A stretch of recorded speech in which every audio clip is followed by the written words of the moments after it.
បើបានជួបមនុស្ស3ប្រភេទនេះដាច់ខាតត្រូវរាប់អានឲ្យស៊ីជម្រៅប្រភេទទី1មនុស្សក្មេងជាងវ័យបើមនុស្សម្នាក់មើលទៅឃើញក្មេងរូបរាងរបស់គាត់មើលទៅឃើញថាក្មេងជាងអាយុច្រើនខ្លាំងមនុស្សនេះគេពិតជាស្លូតត្រង់ខ្លាំងណាស់អាកប្បកិរិយាល្អប្រពៃខ្លាំងមនុស្សប្រភេទនេះរក្សាបានចិត្តស្មោះត្រង់ជាញឹកញាប់ភ្នែកទន់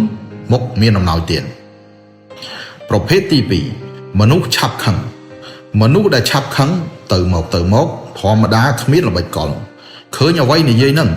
ក្នុងចិត្តមិនអាចលាក់បាំងនៅរឿងរ៉ាវថែមទាំងចិត្តល្អនិងកំហឹងគឺខុសគ្នា